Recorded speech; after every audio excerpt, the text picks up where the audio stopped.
भगवान वीरो मंगलम गौतम गणी मंगलम कुंद कुंदार्यो जैन धर्मोस्तु मंगलम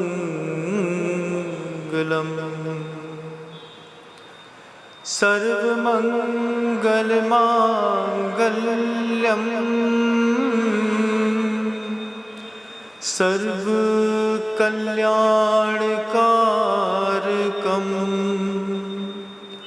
प्रधानम सर्वधर्माणां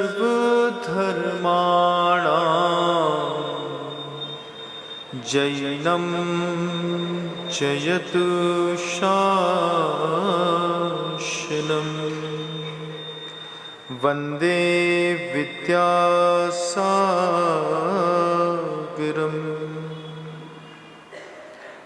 अहिंसा परमो धर्म की परम पूज्य आचार्य भगवंत गुरुदेव श्री विद्यासागर जी महाराज की, वर्तमान आचार्य परमेष्ठी गुरुदेव श्री समय सागर जी महाराज की, समस्त मुनि संघ की,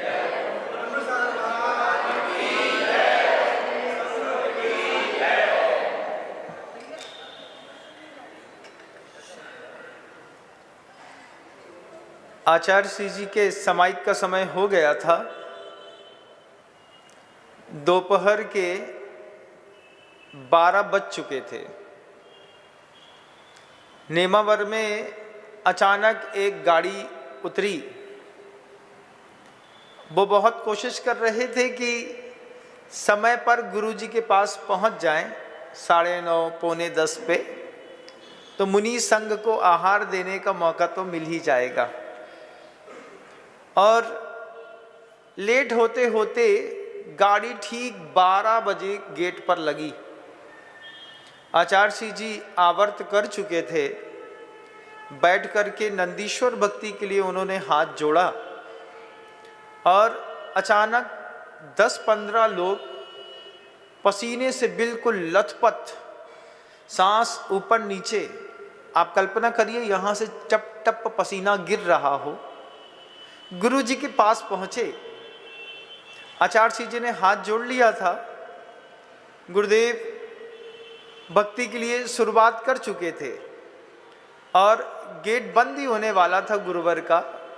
इतने में 10-15 लोग पहुँचे, सबके चेहरे पर पसीना, और पहुँचते साथ ही लौट गए और एक ही बात कही, गुरुदेव आपके दर्शन के लिए कितनी तेज चले, कितनी तेज चले, कितनी तेज चले, फिर भी लेट हो गए, लेकिन किस्मत है कि आपका दर्शन हो गया, नहीं तो फिर 1.5 घंटे बाद होते।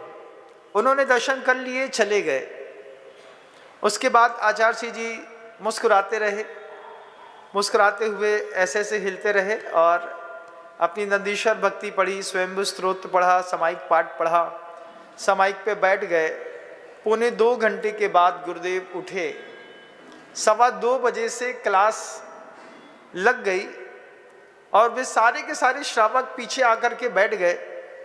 बैठ करके गुरुजी को देख करके खूब मुस्कुरा रहे थे। आचार्य श्री जी ने दूर से देख के समझ लिया कि ये वे श्रावक हैं जो 12 बजे ठीक आए थे और उस समय इनकी गति बहुत बढ़ी हुई थी। 1-1.5-2 घंटे में थोड़ा नॉर्मल हो गए। आचार्य श्री जी ने उस बढ़ी हुई गति के ऊपर ही उद्बोधन दे दिया। आचार्य श्री जी कहते हैं, जब आपको पता चले कि ट्रेन अब से 5 मिनट बाद छूट जाएगी और आप ट्रेन के स्टेशन से 20 मिनट की दूरी पर रहते हैं, तो फिर आप क्या करते हैं?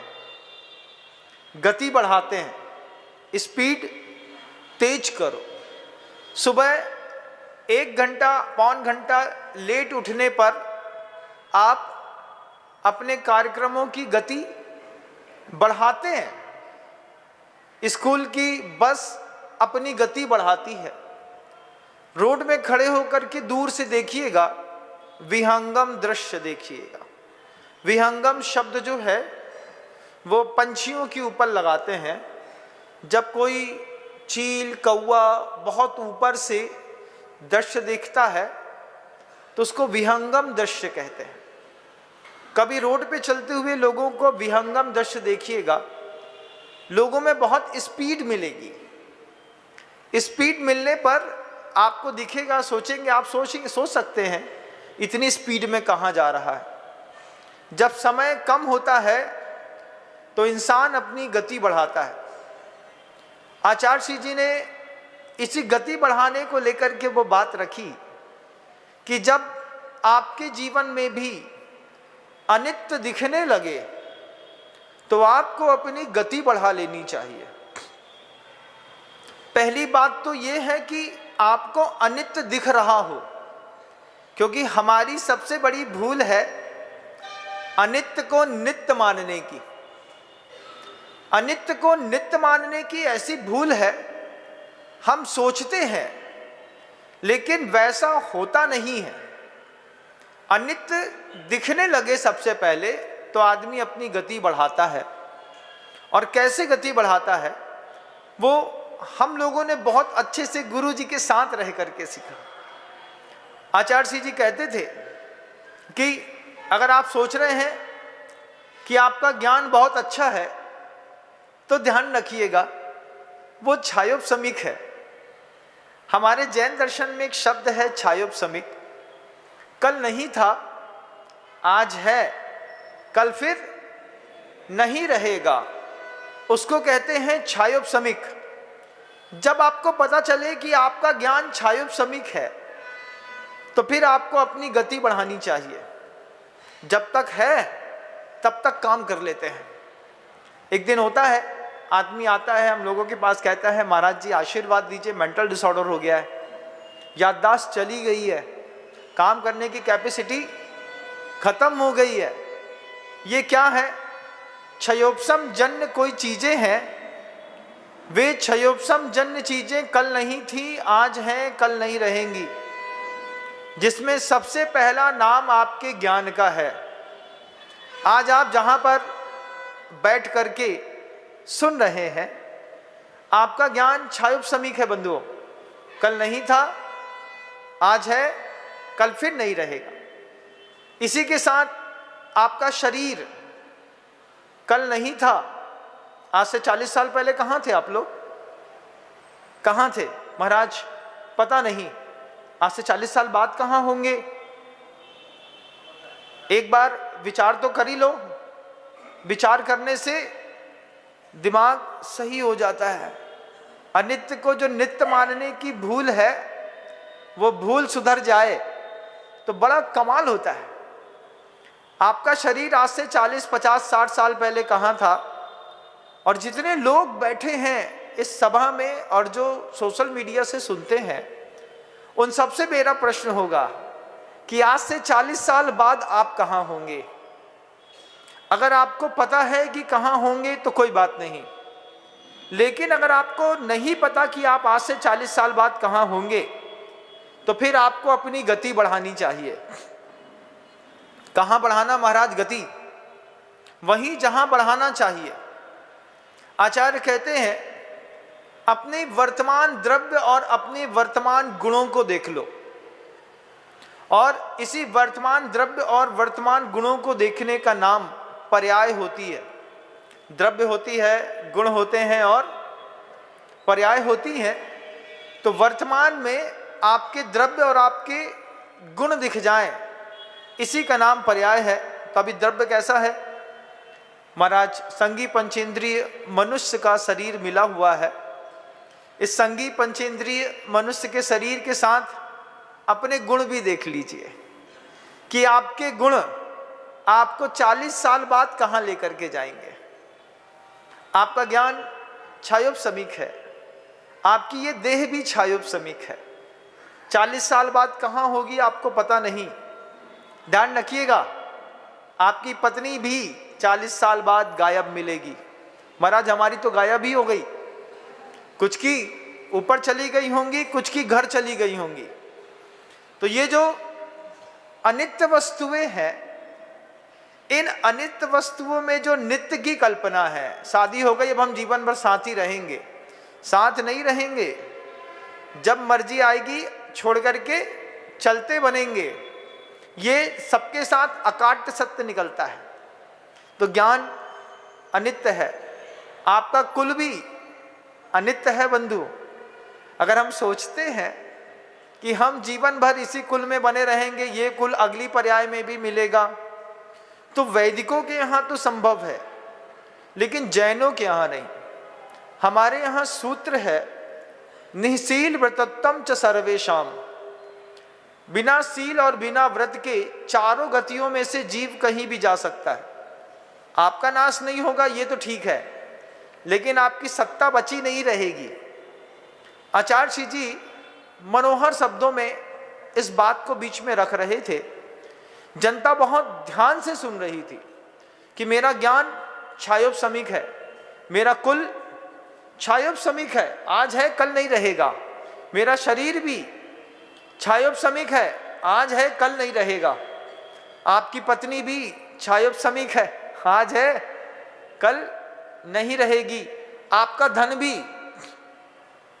भी क्या है, स्थिर नहीं है, वो भी क्षयोपशमिक है। कल नहीं था, आज है कल नहीं रहेगा।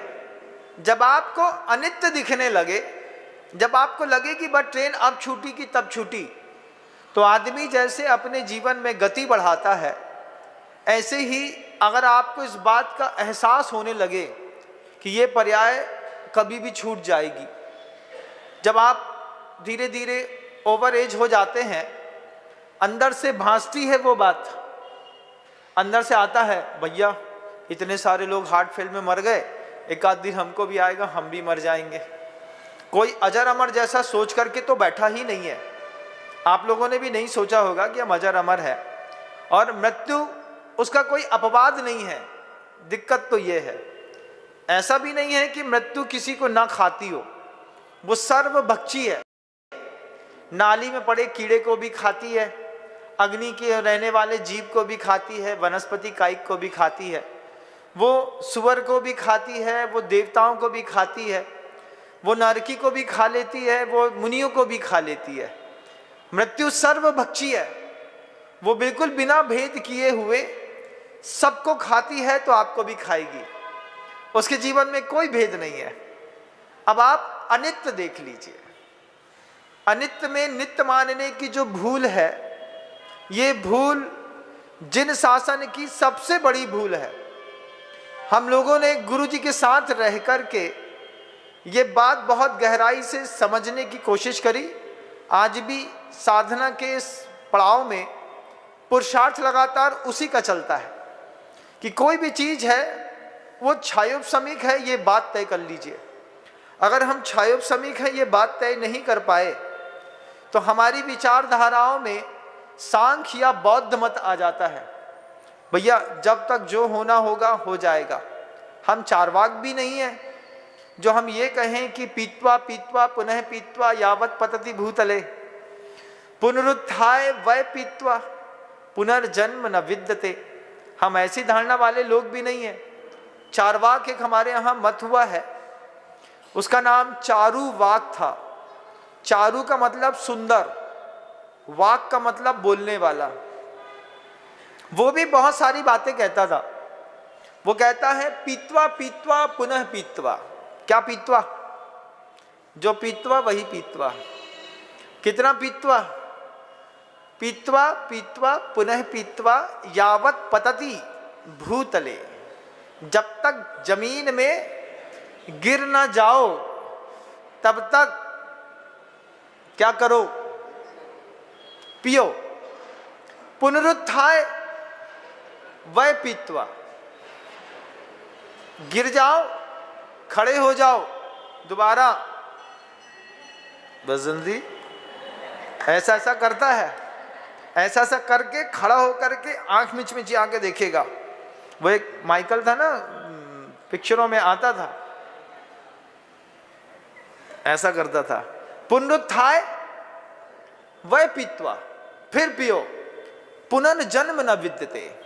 क्योंकि उसने ऐसे सिद्धांत उपदेश सूत्रों का प्रतिपादन किया। उसके फॉलोवर्स भी उसके समय पे होंगे, आज नहीं है। आज चारवाक का एक भी ग्रंथ उपलब्ध नहीं है। आज चारवाक को मानने वाला एक भी व्यक्ति उपलब्ध नहीं है। चारवाक के एक भी अनुयायी उपलब्ध नहीं है। लेकिन सिद्धांत सूत्र, उसके उपदेश सूत्र रखे हुए हैं। हम वो भी नहीं है। हमको समझाया जा रहा है बार बार कि अगर लगे कि वक्त कम है तो स्पीड तेज करो। ट्रेन पकड़ना हो, अच्छी गति पकड़नी हो, अच्छे भाव पकड़ने हो, पुण्य पकड़ना हो, लगे कि वक्त कम है तो स्पीड तेज करो। जैसे वे श्रावक स्पीड तेज करके आचार्य के पास तक आ गए, ऐसे आप सब महानुभाव भी अपनी स्पीड तेज करो। क्योंकि ज्ञान शाश्वत नहीं है, कुल शाश्वत नहीं है, बल भी शाश्वत नहीं है। शरीर के अंदर 18 साल की उम्र में जो वेग था, क्या 72 साल की उम्र में भी वही वेग है? पूछिएगा अपने आप से। नहीं है महाराज। शरीर तो हमारा है, लेकिन जैसे जैसे वो वार्धक्य को प्राप्त होता है, वैसे वैसे वो नए अनुभव दिखाता है। आज शरीर में पांचों इंद्रियां हैं और पांचों की पांचों इंद्रियों की बैटरी बिल्कुल डाउन। आंख, एक चश्मा लगा लो, दिन का अलग, रात का अलग, धूप का अलग और छाया का अलग, उसके बाद भी सही नहीं दिखता। बैटरियां पांचों की पांच बैटरियां, जब होती ना मोबाइल का बैटरी बैकअप देने वाला, वो क्या होता है उसको, बैकअप ही कहते हैं ना उसको, चार्जर, उसमें भी 5 बैटरियां लगी रहती हैं। एक बार खोल के दिखाया किसी ने, तो 5 बैटरी लगी थी।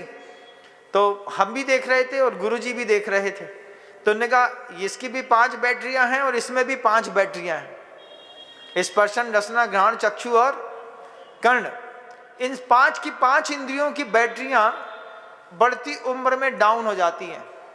एक जमाना था जब ठेले में खड़े होकर के फुल्की खाते थे 10-20 रुपए की, तो बच्चे बहुत अच्छे से पच जाती थी। उसके बाद टैलेंट दिखाते होंगे। एक मिर्ची वाली फुल्की आप लोग ने जरूर खाई होगी बचपन में।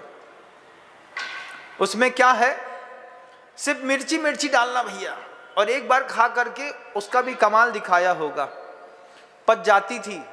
आज एक खिला दें तो क्या होगा महाराज, यहां ना रहेंगे, सीधे कहां पे, प्रथम स्वर्ग में जन्म।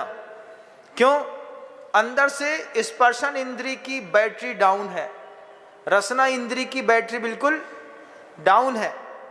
कल गुरुदेव वर्धमान सागर जी महाराज जी से दर्शन करने का उनका सौभाग्य, उनके दर्शन करने का हम लोगों को सौभाग्य प्राप्त हुआ। वहां पर साथ में ही साधु संघ की आहारचर्या हो रही थी। एक वृद्ध महाराज थे, बढ़िया दलिया दूध में घोल करके धीरे धीरे पी रहे थे। तो हमने कहा, अपने आप से कहा, हमने कहा तुम्हारा भी दिन आएगा जब तुम ये दलिया पी करके काम चलाओगे। क्यों? क्योंकि रसना इंद्री की भी बैटरी डाउन है, स्पर्शन इंद्री की बैटरी डाउन है, नेत्र इंद्री की बैटरी डाउन है, कर्ण इंद्री की बैटरी डाउन तो है, लेकिन दिक्कत यह है कि उल्टी है। बोलो कुछ और तुमको समझ में कुछ आता है। ये तुम्हारे साथ एक और बड़ी दिक्कत है। हम बोलेंगे आम, तब तुम, अब जैसे मान लो, देखो उदाहरण दिखाता हूं। देखो, हमने कहा अपने अपने दिमाग में एक घड़ा के बारे में विचार करिए। एक घड़े के बारे में विचार करो, सबको अपने अपने आंख बंद करके। आप सबने एक घड़ा देख लिया ना? अब बहुत अच्छे। अब बताइए कितने लोग हैं जिन्होंने सोने का घड़ा देखा? एक आध आदमी निकला जिसने सोने का घड़ा देखा। नहीं तो मैक्सिमम लोगों ने मिट्टी का छोटी सी गगरिया देखी होगी आंखें बंद करके। हम बोलते हैं कुछ, तुम सोचते हो कुछ। तो क्या घड़ा सिर्फ मिट्टी का होता है? और वो जो छोटी वाली देखी, बड़ी वाली भी नहीं देखी, उसमें लाल वाली देखी, काली वाली नहीं देखी, काली वाली भी देखी तो नल वाली नहीं देखी, बिना नल वाली देखी। तो हमारे घड़ा बोलते साथ ही आप सारे महानुभावों ने, क्योंकि संसार जिस स्तर का सोच सकता है वो उसी स्तर का सोचेगा, इससे ऊंचा नहीं सोच सकता। घड़ा बोला तो सबने मिट्टी का घड़ा देखा, एक आध कोई सोने का घड़ा देख लेता, एक आध कोई चांदी का देख लेता। चांदी का घड़ा कितना महाराज, चांदी तो बहुत महंगी हो गई है। हाँ, अरे 10 किलो का घड़ा देख लेते, आंख बंद करके क्या जाता था, घड़ा ही तो देखना था। लेकिन तुम्हारी दिमाग में वही मिट्टी का घड़ा नजर आया, सही बताना, आया ना?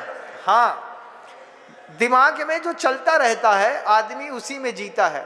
इसी को कहते हैं अनित्य को नित्य मानने की भूल। इसका विकास करना चाहिए। आपको कोई भी एक शब्द मिल जाए जिंदगी में, गुरुजी ने हम लोगों से कहा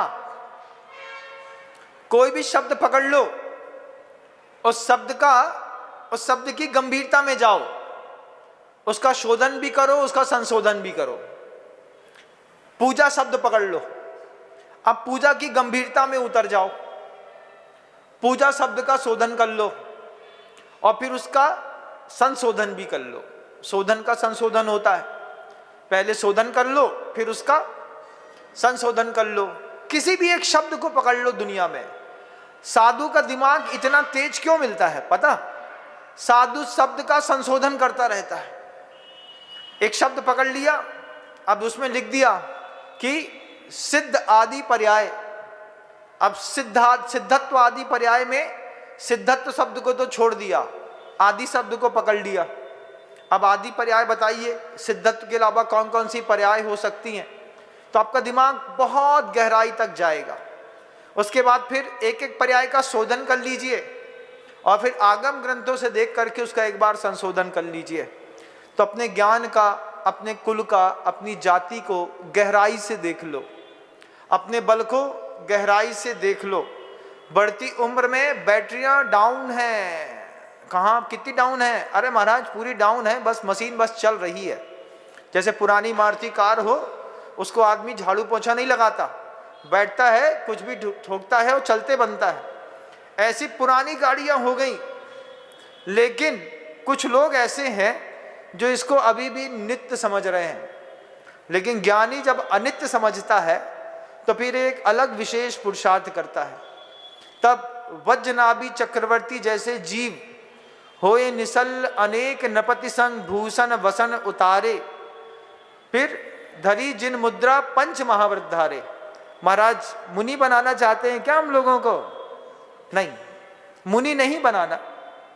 आचार्य कहते हैं सिर्फ एक बार ज्ञान का संशोधन कर लो। जहां हो वहीं पर वर्तमान द्रव्य और वर्तमान गुण के बारे में चिंतन करो।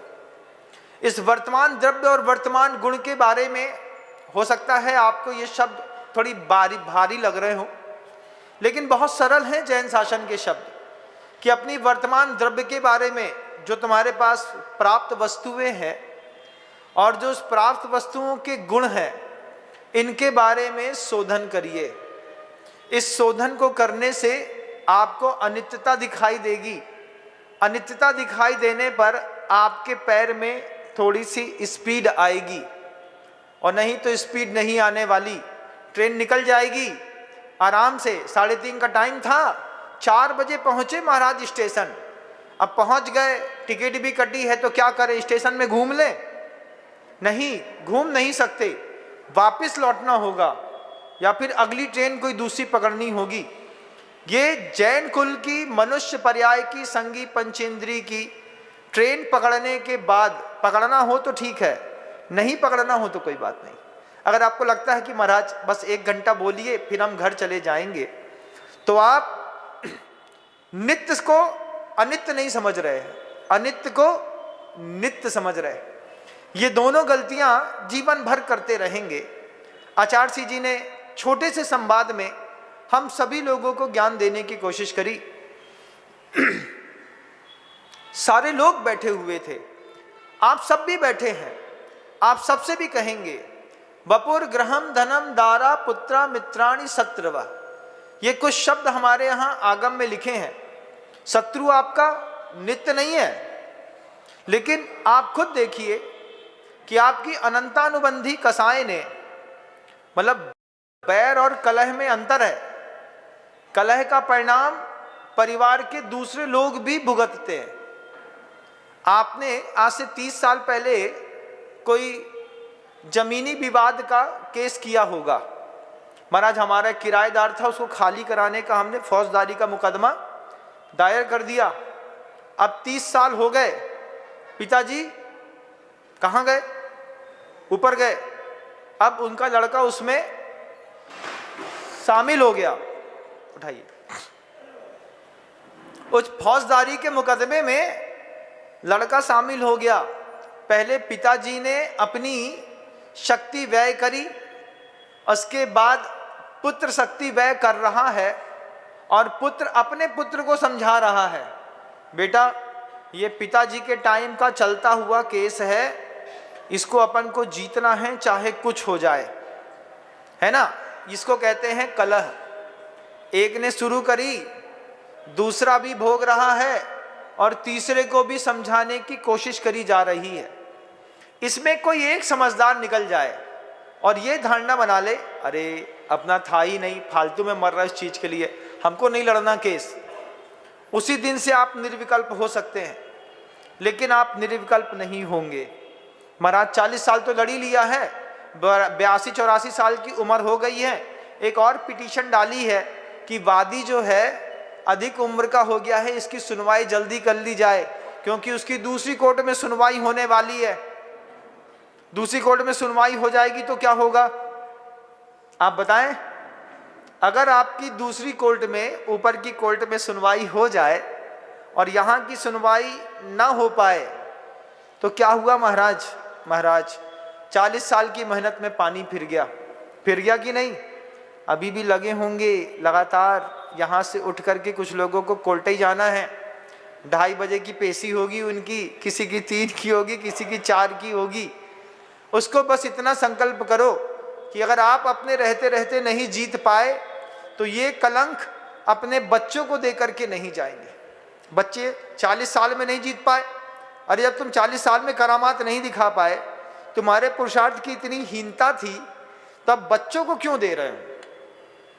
सामने वाले प्रतिवादी के घर में जाकर के बोले इस केस में 40 साल से दिमाग लगा रहा हूं, इसको जीत नहीं पाया, अपन बैठ करके मैटर सॉर्ट आउट कर लेते हैं। सॉर्ट आउट हो जाए तो अच्छी बात है, और नहीं हो तो उसी को छोड़ दो, भैया हमने छोड़ा। लेकिन ये कलह पुत्र को तो मत दो, ये अनित्य को नित्य तो मत बनाओ। बैर को नित्य बना दिया, बैर ट्रांसफर कर दिया। आप भी, बहुत सारे लोग ऐसे हैं जो अपने पिताजी का दिया हुआ केस लड़ रहे होंगे। अभी भी हाई कोर्ट में, सुप्रीम कोर्ट में पेशी होती होगी तो वकील को 2-5 हज़ार दे दिया, वकील साहब वो देखना थोड़ा जमीन का केस निपट जाए तो अच्छा है। नहीं निपटने वाला। जमीन 1500 रुपए की खरीदी थी, आज 15 करोड़ की है, लेकिन आपके पुण्य में नहीं है, आप नहीं खा सकते। अपने छायोपशमिक पुण्य को सही समय पर सही जगह पर उपयोग कर लीजिए महानुभावों, है ना, और नहीं तो फिर पर्याय छूटने वाली है। अनित्य को नित्य समझने की गलती मत करिए। आपका शरीर अनित्य है, पत्नी अनित्य है, धन अनित्य है, कुल अनित्य है, घर नित्य है। चिड़िया उड़ कबूतर उड़ चल रहा है क्या है महाराज? चिड़िया उड़ कबूतर उड़, तो क्या पर्याय अनित्य है। उसके बाद उंगली धरी पत्नी अनित्य है, फिर उंगली धरी घर अनित्य है, शरीर का बल अनित्य है, जाति अनित्य है, कुल अनित्य है। महाराज ये तो अच्छी खेल सिखाया, अब नित्य और अनित्य का खेल बच्चों को सिखा दीजिए। चिड़िया और कबूतर उड़, उसके पहले आगम ग्रंथ धरना पड़ेगा, पहले उसको बताना पड़ेगा कि नित्य किसको कहते हैं और अनित्य किसको कहते हैं। बताने से पहले खुद को समझना पड़ेगा, हम नित्य को समझते हैं कि नहीं समझते। समझते हैं महाराज, एक इस शाश्वत जो आत्मा है, इसके अलावा जितना भी संयोगत संबंध है ये सब अनित्य है बंधु। कितना भी अच्छा गोरा साफ सुथरा चेहरा दिख रहा हो, इसमें झुर्रियां पड़ने में ज्यादा वक्त नहीं लगता। एक बुखार आने दो, और बुखार कई बार क्या होता है, बुखार अपना ताप छोड़ करके शरीर में चला जाता है। कभी यहाँ पर एक फोड़ा हो जाएगा, एक फुंसी यहाँ हो जाएगी, कई बार चिकन पॉक्स निकल आती हैं, स्मॉल पॉक्स निकल आती हैं। एक बार निकलने तो दो, फिर देखना अपना चेहरा। फिर उसके बाद प्राइमर से लेकर के पुट्टी तक जितनी दीवार में लगती है इतनी पूरी मुंह में लग जाएंगी। उसके बाद भी एक सांवला सा काला काला काला काला दिखाई देता रहेगा, क्योंकि पर्याय भी अनित्य है, जवानी अनित्य है।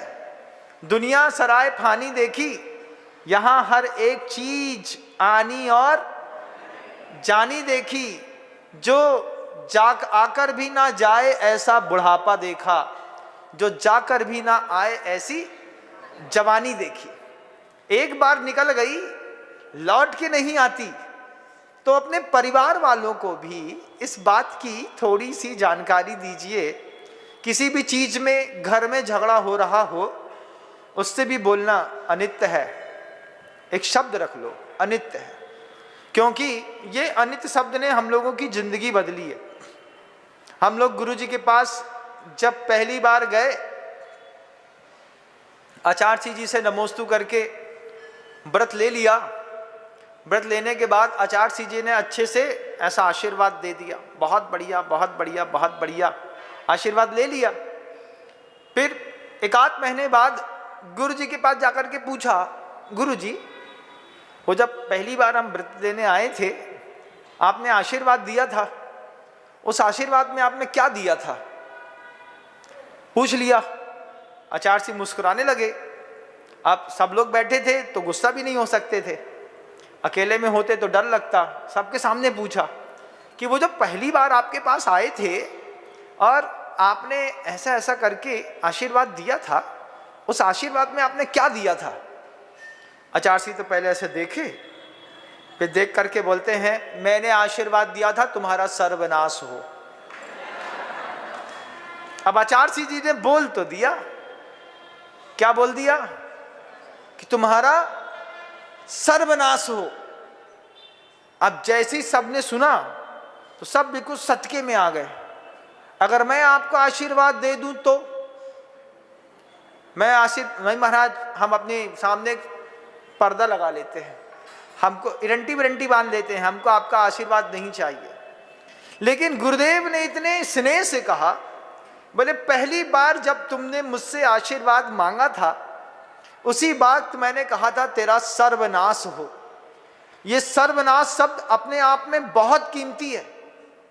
जब हम लोगों ने बाद में चिंतन किया तो आचार्य जी के 1000 बार पैर पड़े कि गुरुदेव इतना मंगलमय आशीर्वाद दिया कि हमारा सर्वनाश हो, हमारे ज्ञानावर्णी कर्म का सर्वनाश हो, हमारे दर्शनावर्णी कर्म का सर्वनाश हो, हमारे गोत्र कर्म का सर्वनाश हो, अंतराय का सर्वनाश हो, हमारी नरक गतियों का सर्वनाश हो, हमारी देव की पर्याय का सर्वनाश हो, किलविश जाति की पर्याय का सर्वनाश हो, मनुष्यों की 10 लाख योनियों का सर्वनाश हो। क्या कितना सुंदर आशीर्वाद। कभी आप भी दे देना बच्चे को, बेटा तेरा सर्वनाश हो। बोले पिताजी क्या बोल रहे, इतना अच्छा आशीर्वाद है, कितना अच्छा आशीर्वाद है। नर नारक आदि जो विभिन्न पर्याय इस जीव की घटित हुई थी, गुरु की कृपा लगी, गुरु जी ने आशीर्वाद दिया बेटा तेरा सर्वनाश हो। जैसे ये बात कान में समझ के बात गई, बिना समझ के गई, तब तो ऐसा देख रहे थे, आचार्य जी बोल रहे सर्वनाश हो, कैसी बात कर रहे हैं। लेकिन जब बात समझ में आई कि गुरु ने पहली बार शिष्य को देख करके और हाथ हिला करके अंतर्भाव से, एक तो दूर से आशीर्वाद दे दें और किसी के सिर पे रख करके आशीर्वाद दे दें, हम लोग तो उसमें शामिल हैं सारे मुनिराज। हमारे सिर में रख करके आचार्य जी ने आशीर्वाद दिया, तू भस्म हो जाए, तेरा सर्वनाश हो। ये दीक्षा के दिन मिला था सन 2004 में, जब गुरुजी ने सिर पर अपने हाथ से स्वास्तिक बनाया, गंधोदक लगाया, सर्वनाश की तैयारी करी, उसके बाद अपना हाथ रख करके कह दिया तेरा सर्वनाश हो। ये दुनिया के लिए बड़ा विचित्र आशीर्वाद है, लेकिन हम लोगों के लिए सबसे अच्छा आशीर्वाद है। भगवान हमारे गुरु ने प्रार्थना करी हमारा सर्वनाश हो। जितनी कसाय, ईर्ष्या, द्वेष की पर्याय जीवन में घटित हो रही हैं, सबका बोलो ना सर्वनाश हो। महाराज ईर्ष्या का सर्वनाश हो, मेरे राग का सर्वनाश हो, द्वेष का सर्वनाश हो, अनंतानुबंधी प्रत्याख्यान अप्रत्याख्यान संजुलन कसाय का सर्वनाश हो। भगवान आशीर्वाद दो ना एक बार हमारा सर्वनाश हो। कभी जा करके किसी साधु से बोलना, गुरुदेव आशीर्वाद दीजिए मेरा सर्वनाश हो, एक बार बोलो। और किसी साधु को अगर बात समझ में आ जाए और हाथ उठा करके सही में दे दे, जा बेटा तेरा सर्वनाश हो, तो फिर क्या होगा? उसके बाद तुम्हारे मन के अंदर केवल ज्ञान की ज्योति जगेगी। उसके बाद तुम्हारे अंदर तीर्थंकर की पर्याय घटित होगी। बातें सुनने में उल्टी, खाने में मीठी। हमारे साथ भी हुआ। बीना बारा में थे वो गांव देहात के लोग, 2005 में नई नई दीक्षा हुई और गांव में ले जाकर के आचार्य सिंह ने पहला चातुर्मास करा दिया। अब वहां पर एक महिला आ गई, बिल्कुल करिया। करिया शब्द क्यों बोल रहे हैं महाराज? क्योंकि जब तक करिया नहीं बोलेंगे तब तक आप करिया समझेंगे नहीं। तो बिल्कुल काली आ गई, गांव देहात की महिला थी, काले काले मोटे मोटे हाथ, उसमें सोने के मोटे मोटे कंगन। अब वो हाथ से ज्यादा कंगन चमके तो हाथ और डार्क हो जाए। उसके बाद डिब्बा खोला चौके में, लो महाराज खा लो। हमने कहा क्या खा लो? देखा कि गुलाब जामुन बना के लाई है। अब गुलाब जामुन तो कोई दिक्कत नहीं, वैसे तो वो बहुत अच्छे लगते हैं, लेकिन गुलाब जामुन जब भसक जाएं और उसका दाना दाना उसी के पानी में छितराता हुआ मिले तो फिर बेकार लगते हैं। अब वो उसके गुलाब जामुन भसक गए। अब भसके हुए गुलाब जामुन हाथ से उठाए उसने। हमने कहा नहीं चलेगा, चम्मच से। फिर हमने सोचा बनाया तो इसने अपने हाथ ही से होगा, क्योंकि दुनिया में ऐसा कोई आदमी नहीं है जो भोजन में महिला के हाथ का मैल ना खाता हो।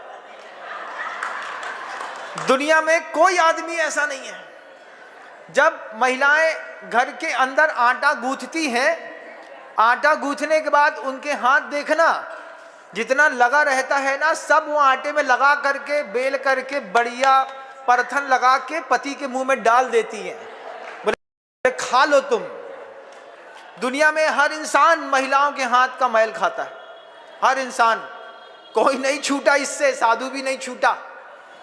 ये इसलिए जो विवेकवान महिलाएं होती हैं वो आटा गूंथने से पहले गर्म पानी से अपना हाथ धोती हैं।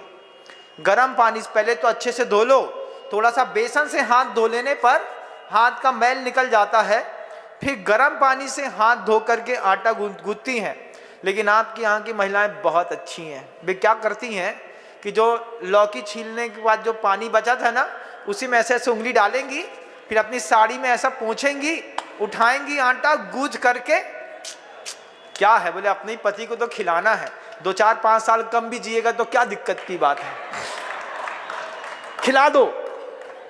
तो सारी महिलाएं अपने पति को खिलाई देती हैं और क्या क्या कर देती होंगी भगवान मालिक है। लेकिन कम टू द पॉइंट, वो महिला आई, वह हमसे कहती है रसगुल्ला खा लो। हमने कहा भसक गए हैं, हमसे ना खाए जाएंगे, तुम्हारे हाथ से तो बिल्कुल ना खाए जाएंगे। छोटे थे उस समय, 2005 की बात थी। बड़े प्यार से कहती है महाराज सूरत में मत जाओ, गुणों में जाओ, गुणों में जाओगे तो अच्छा लगेगा।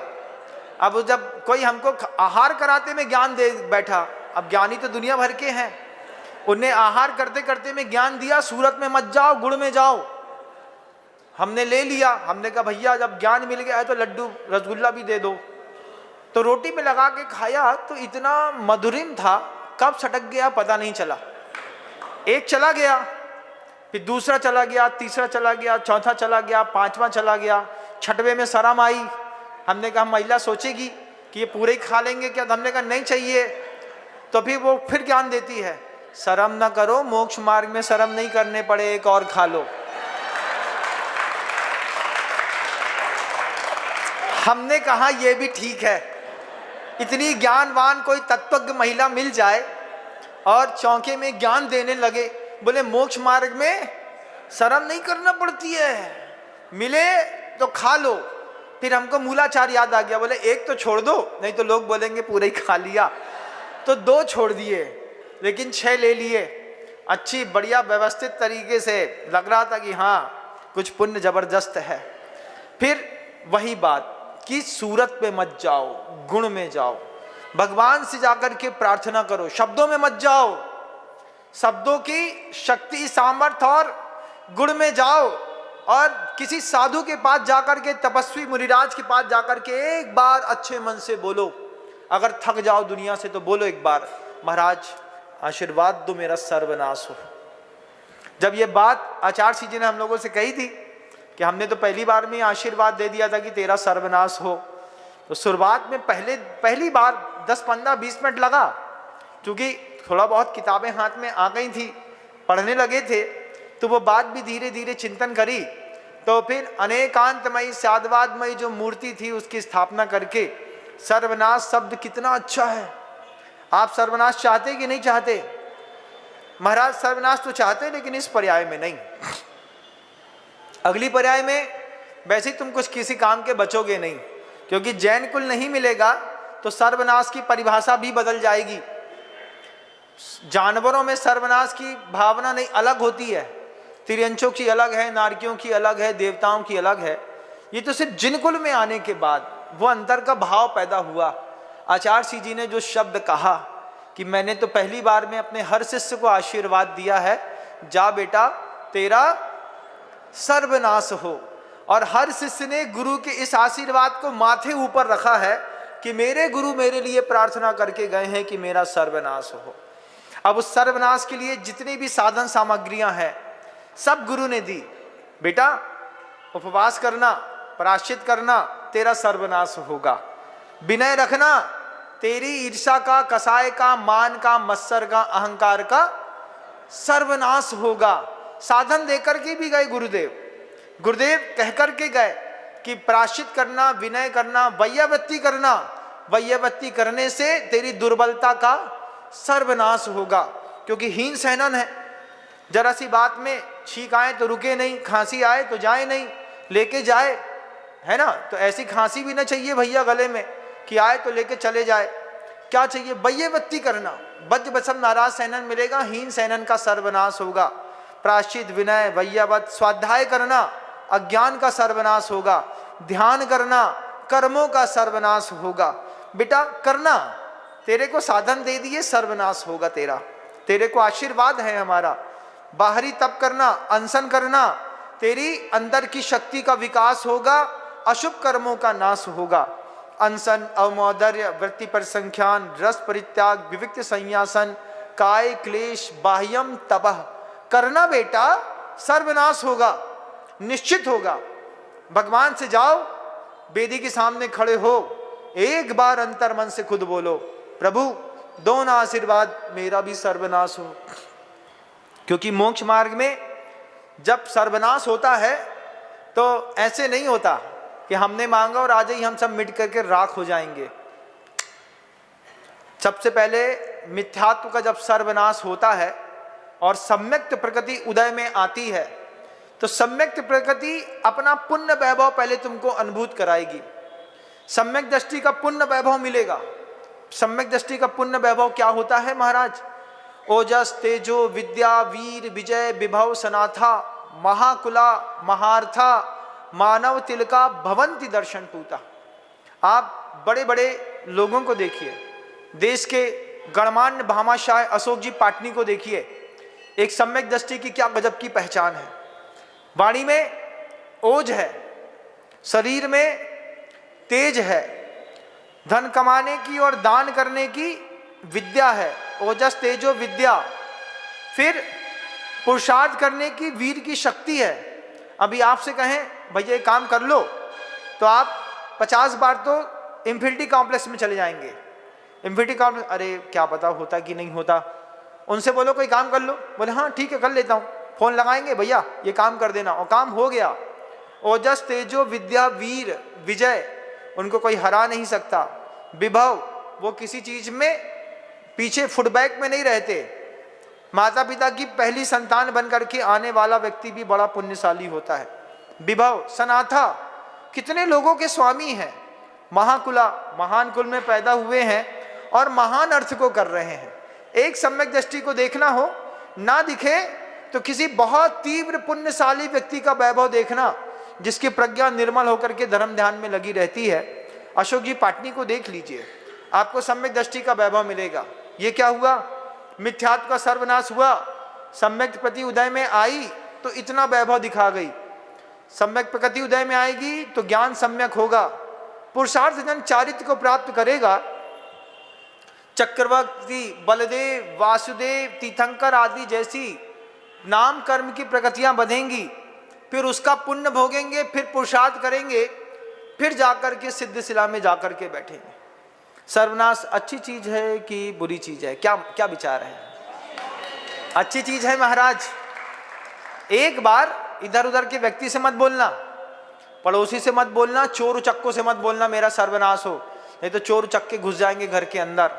लेकिन भगवान से जाकर के बोलना एक बार, दादी तुम्हारे जाने का टाइम आ गया है। भगवान से बोलना, भगवान जा तो रहे हैं लेकिन हमारा सर्वनाश हो, ऐसा आशीर्वाद दो। जब आप भगवान से जाकर के बोलेंगे, आप अपने गुरु से जाकर के बोलेंगे, एक बार बोलना, लेकिन शब्दों से मत बोलना। दिल की गहराइयों से ये बात निकले, गुरु के सामने थक गया महाराज, ये धोते धोते और करते करते। कितनी बड़ी उम्र हो गई ना, है ना, बहुत बड़ी उम्र हो गई महाराज। पहले बच्चे थे, बच्चे से किशोर हुए, किशोर से युवक हुए, युवक से जवानी आई, जवानी से प्रौढ़ावस्था आई, प्रौढ़ावस्था से अधेड़ उम्र के हुए, फिर बुढ़ापा आया। बता दो मुझे 70 साल की कमाई कितनी है? 70 साल की कमाई कितनी महाराज? अरे महाराज कुछ ना पूछिए। 70 साल के व्यक्ति जो यहाँ पर बैठे हैं, 65 के बैठे हैं, 55 के बैठे हैं, 85 के बैठे हैं, हमें बता दो तुम लोगों ने क्या कमा लिया? क्या कमा लिया महाराज? घर में जाओ, एक आवाज में एक गिलास पानी मिल जाए तो सौभाग्य की बात है। उसको भी जाकर के महाराज खुद ही उठाना पड़ता है। बहू ने कह दिया है अपना काम सेल्फ सर्विस के साथ करो, तो आरओ लगा है, खुद ही जाते हैं टमक टू करते हुए, गिलास फंसाते हैं, निकालते हैं और पी लेते हैं। कैसा जीवन है, अद्भुत और अविस्मरणीय जीवन है। इसको भगवान से प्रार्थना करना दोबारा ना मिले। भगवान से जब कभी भी जाओ, प्रभु से प्रार्थना करो, भगवान मेरा सर्वनाश हो। आज यह पहले दिन का हमारा आपका संवाद है। पहले दिन के संवाद की पहली शिक्षा है कि जब अनित्य दिखने लगे तो सबसे पहले अपनी गति बढ़ा लेनी चाहिए। और देव शास्त्र गुरु को जब भी हाथ में रखो, जब भी मंदिर जाओ, जब भी पूजा करो, जब भी भक्ति करो, जब भी दान दो, एक ग्रास भी साधु के हाथ में दान दो तो बोलो इस दान की एक महिमा निकले महाराज मेरा सर्वनाश हो। लेकिन पहले सर्वनाश की परिभाषा भी अंतर्मन में तय कर लीजिएगा, नहीं तो जैसे मैंने आपसे कहा कि घड़ा सोचो तो आप मिट्टी का घड़ा सोच करके रह गए। आप चाहते तो आपको चांदी का घड़ा भी सोच सकते थे। और मान लो मैं कहता कि तुम जो सोचोगे तुमको वो मिलेगा, और अगर आपने चांदी का 1 कुंटल का हंडा सोचा होता और शाम को तुम्हारे घर में अचानक पता चला कि एक कार्टून आया, बोले क्या हुआ? महाराज जी के प्रवचन में बैठे थे, उन्होंने कहा था शाम तक हमारे बात की सिद्धि होगी, घर के अंदर हंडा आया है 1 कुंटल चांदी का, तो बल्ले बल्ले हो जाती। लेकिन अफसोस तो बस उसी बात का है कि ज्ञान का क्षयोपशम जैसा था, हम किसी भी शब्द को उतना ही सोच पाते हैं, उसकी गहराई, उसका शोधन और उसका अनुसंधान संशोधन हम कर नहीं पाते हैं। आपका भी परिणाम निर्मल हो। शब्दों को विराम देता हूँ। गुरुदेव श्री विद्यासागर जी महाराज।